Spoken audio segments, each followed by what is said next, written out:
नमस्कार, मैं अभिषेक राज। Easy way coaching में आप सभी का हम स्वागत करते हैं। दोस्तों, हर एक सप्ताह में कोई ना कोई भर्ती निकलकर सामने आ जाती है। ऐसा कोई वीक नहीं होगा जहां पे आईटीआई छात्रों के लिए भर्ती न निकाली गई हो। लेकिन दुर्भाग्य यह है कि आप लोग पढ़ाई पर ध्यान नहीं देते हैं और तमाम तरह की चीजों में व्यस्त रहते हैं। रेलवे रेलवे दिन भर करते रहेंगे और कई सारी भर्ती आती है जहां पे रेलवे से अच्छा मौका मिलता है। अब देखिए, बंगाल की तरफ से, हमारा जो पश्चिम बंगाल है वहां से भर्ती निकलकर सामने आई है और पश्चिम बंगाल का जो बिजली कंपनी है उसमें ये भर्ती निकाली गई है और पूरे भारत के छात्र इसमें अप्लाई कर सकते हैं। और इसमें जो मौका दिया गया है, आईटीआई, डिप्लोमा, बीटेक और 10वीं पास ग्रेजुएशन करने वाले छात्रों को भी मौका दिया गया है। यहां तक कि जो टीचर्स लोग हैं उनको भी इसमें मौका दिया गया है। लेकिन कुल मिलाकर हम बात करेंगे आईटीआई के लिए, ठीक है। और पोस्टों की संख्या टोटल 499 है। तो आइए इसको डिटेल्स में समझते हैं। तो आप लोग ये मत समझिए कि हम बंगाल से बाहर के तो अप्लाई नहीं करेंगे, बिल्कुल अप्लाई कर सकते हैं, ठीक है। अगर आप चाहते हैं कि इसका तैयारी करना, तो तैयारी करने के लिए आप इजी वे ग्लोबल एप्लीकेशन को डाउनलोड कर लीजिएगा प्ले स्टोर से। और डाउनलोड करने के बाद इस तरह के लेआउट दिखेगा आपको। और यहाँ पे देखिए, बिजली विभाग है। जितने भी बिजली विभाग की भर्तियां निकाली जाती है इसी के अंदर में आपको अपडेट मिलेगा। तो यहाँ पे जाकर आप देख सकते हैं, ये पश्चिम बंगाल का जो बिजली विभाग वाला कंपनी है उसका आपको यहाँ पे कोर्स दिखाई देगा। बस कोर्स अपडेट होने वाला है। अगर नहीं दिखे तो 1-2 घंटे बाद चेक करिएगा, आपको यहाँ पर कोर्स अपडेट दिख जाएगा। फुल कोर्स आराम से आप तैयारी कर सकते हैं, ठीक है। इसके बाद हम आगे बढ़ते हैं। तो आपके सामने ये जो कंपनी है, the West Bengal power development corporation limited, ठीक है ना। और ये हमारा government of West Bengal enterprises, ये पश्चिम बंगाल का क्या है, अपना खुद का कंपनी है। ये पीएसयू है पश्चिम बंगाल, कह सकते हैं, जिसका शॉर्ट नेम की बात करें तो WBPDCL, ठीक ना। WBPDCL है, इसमें भर्ती निकाली गई है।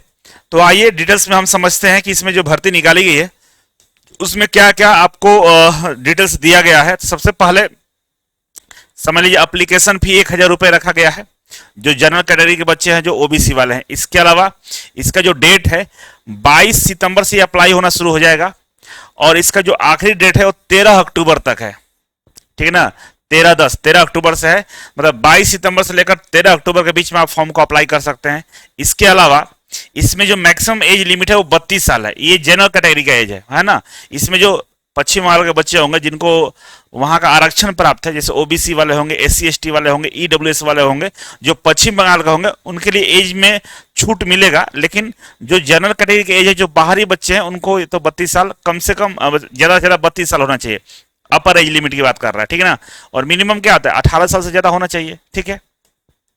आगे बढ़े तो देखिए, ये इस तरह के इतने सारे पदों के लिए भर्ती निकाली गई है। क्वालिफिकेशन मंगाए, देखिए तो असिस्टेंट मैनेजर के लिए बीटेक चाहिए, सेफ्टी ऑफिसर के लिए ग्रेजुएशन चाहिए, ऑपरेशन एंड मेंटेनेंस सुपरवाइजर के लिए डिप्लोमा चाहिए, है ना। सब असिस्टेंट इंजीनियर के लिए डिप्लोमा चाहिए, केमिस्ट के लिए BSc चाहिए, ड्राफ्टमैन के लिए माध्यमिक चाहिए, माध्यमिक मतलब 12th पास चाहिए, ठीक है ना। ऑफिस एजुकेटिव के लिए हमारा ग्रेजुएशन डिप्लोमा कंप्यूटर एप्लीकेशन चाहिए, ठीक है। ऑपरेटर टेक्नीशियन के लिए फिटर चाहिए यहाँ पे, और ऑपरेटर टेक्नीशियन में यहाँ पे इलेक्ट्रीशियन चाहिए, 2 जगह। ये इसमें फिटर, इसमें इलेक्ट्रीशियन मांगा गया है, ठीक है। सीटों की संख्या भी अच्छा खासा दिया गया है, मैं आगे दिखाने वाला हूँ, ठीक है। तो इस तरह से अलग अलग क्वालिफिकेशन के लिए अलग अलग पद निकाले गए हैं। असिस्टेंट टीचर का भी है, लाइब्रेरियन का भी है, ठीक है। अब पे स्केल की बात करें तो यहाँ पर सारा पे स्केल दिख रहा है। ऑन एवरेज मान के चले कि 45 से 50 हजार रुपए आपको स्टार्टिंग सैलरी है। किसी किसी का तो बहुत ज्यादा है, जैसे देखिएगा तो स्टार्टिंग असिस्टेंट मैनेजर का स्टार्टिंग ही 56,000 से है। जो 12th 10th पे है आईटीआई पे, उनका 45 से 50 हजार स्टार्टिंग सैलरी है आपका, ठीक है। अब बात करेंगे तो यहाँ पे पोस्ट का नाम दिया गया है ना। पोस्ट का नाम देख सकते हैं और टोटल जो भर्ती की संख्या वो दी गई है। यहाँ पर देखिए, असिस्टेंट मैनेजर के लिए 37 पद है, इलेक्ट्रिकल के लिए, मैकेनिकल के लिए 48 है, इंस्ट्रूमेंट्स के लिए 37 है, सिविल के लिए 9 है, मैनेजर आईटीआई के लिए 19 है, HR के लिए 17 है, सेफ्टी ऑफिसर का 2 है, और ऑफिस एग्जीक्यूटिव का 40 है, और ड्राफ्टमैन का 2 है। तो ये अलग अलग पदों के लिए भर्ती है और सीटों की संख्या दिया गया है। और आगे बढ़ते हैं तो सब असिस्टेंट के लिए 18 है, सिविल के लिए, केमिस्ट के लिए 25 है, ऑपरेशन एंड मेंटेनेंस सर्वेयर के लिए, मैकेनिकल के लिए 14 है, और इलेक्ट्रिकल का 6 है। और आपका देखिए फिटर में 140 दिया गया है। आईटीआई वाले जो बच्चे हैं फिटर वाले, उनके लिए 140 दिया गया है, और जो इलेक्ट्रीशियन वाले बच्चे हैं उनके लिए 60 सीट दी गई है, ठीक है। असिस्टेंट टीचर के लिए 23 सीट है और लाइब्रेरियन के लिए 2 सीट है। तो ये रहा सीटों की संख्या। आप अपने कैटेगरी के अनुसार अप्लाई कर सकते हैं। तो आईटी वाले बच्चे जो फिटर के लिए 140 और इलेक्ट्रीशियन के लिए 60 सीटों पे अप्लाई करेंगे। ठीक है, हम आगे बढ़ते हैं। तो इसमें दे रखा है कि क्वालिफिकेशन क्या रहेगा। तो क्वालिफिकेशन लेकर कंफ्यूज नहीं होना है, ठीक है ना। यहाँ पे बोला है कि या तो आप एक तो पहले 10वीं पास होना चाहिए या इक्विवेलेंट होना चाहिए, ट्रेड सर्टिफिकेट 2 साल का होना चाहिए। तो इलेक्ट्रीशियन फिटर से तो 2 साल का होना चाहिए, और नहीं तो जो बोर्ड बेस्ड बेसिक ट्रेनिंग होता है ना, मतलब पश्चिम बंगाल का जो बोर्ड बेस्ड ट्रेनिंग होता है जहां पर स्किल ट्रेनिंग दी जाती है, उससे भी अगर आपके पास सर्टिफिकेट है तो भी अप्लाई कर सकते हैं। ठीक है, और इसके अलावा बोला है कि इसके अलावा अप्रेंटिस वाले जो बच्चे हैं ना, जिनका 3 साल का एक अप्रेंटिसशिप है, वो भी अप्लाई कर सकते हैं। ठीक है, तो वहां 3 तरह का क्वालिफिकेशन है कि या तो आप आईटीआई किए हैं 2 साल का, या बेसिक जो बोर्ड बेसिक ट्रेनिंग है अगर उससे भी अगर आपने ट्रेनिंग लिया हुआ है तो भी अप्लाई कर सकते हैं, या 3 साल का अप्रेंटिसशिप किया उससे भी कर सकते हैं। तो आप क्वालिफिकेशन देख लीजिएगा, दोनों में ही क्वालिफिकेशन दिया गया है जो आईटीआई वाले छात्र हैं। ठीक है, बाकी जो छात्र हैं आप लोग नोटिफिकेशन को रीड कर लीजिएगा। ठीक है, अब एग्जाम का पैटर्न क्या रहेगा। तो बाबू इसमें एग्जाम जो होगा जिसमें जनरल एप्टीट्यूड मतलब English, quantitative aptitude, reasoning, data interpretation, मतलब कुल मिलाकर ये है इंग्लिश रहेगा, मैथ रहेगा, रीजनिंग रहेगा। मतलब मैथ, रीजनिंग और इंग्लिश से 20 क्वेश्चन पूछा जाएगा, मतलब 2-3 क्वेश्चन सबसे पूछ लेगा। ठीक है, अलग अलग टॉपिक दिया गया है, 20 क्वेश्चन 20 नंबर का होगा, और टोटल जो टाइम दिया जाएगा आपके लिए पूरा क्वेश्चन के लिए वो आपका 120 मिनट रहेगा।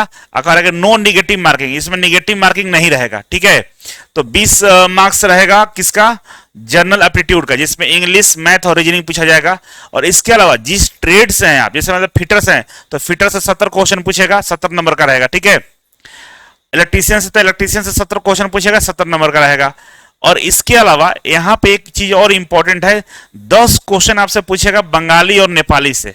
जैसे हिंदी होता है ना, तो जैसे इंग्लिश हो गया, हिंदी हो गया, उसी तरह से बंगाली और नेपाली से 10 क्वेश्चन रहेगा, और ये 10 मार्क्स का रहेगा। ठीक है, 10 क्वेश्चन 10 मार्क्स का रहेगा, जिसमें से पासिंग मार्क्स आपका 4 डिसाइड है, इसमें 4 लाना होगा।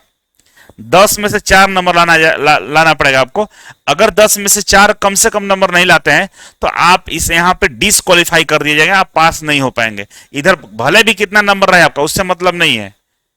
अगर आपको इसमें मेरिट लिस्ट में शामिल होना है तो जो बंगाली नेपाली लैंग्वेज के जो प्रश्न आपसे पूछा जाएगा, उस 10 में से 4 क्वेश्चन अगर आप सही कर देते हैं तो आपका बाकी का प्रश्न चेक किया जाएगा, मेरिट लिस्ट में नाम आएगा, अदरवाइज नहीं आ सकता है। ठीक है, तो कुल मिलाकर समझ गए।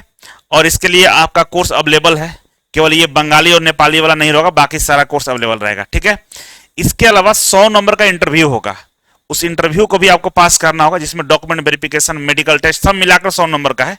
ठीक है, पर्सनल कुछ सवाल भी आपसे पूछा जाएगा। ठीक है, इसके अलावा एग्जाम सेंटर का दिया गया कि भाई एग्जाम सेंटर बंगाल के 15 अलग अलग शहरों में कंडक्ट किया जाएगा।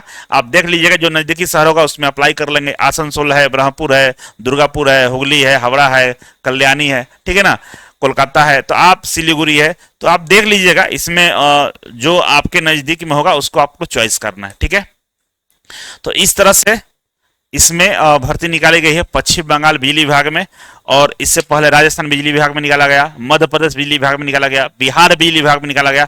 तो देखिए, लगातार भर्तियों की कमी नहीं है, बस पढ़ने वाला का कमी है।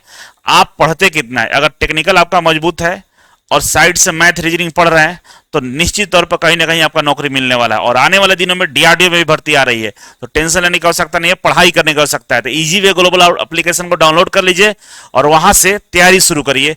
मिलते हैं अगले वीडियो में, तब तक के लिए नमस्कार।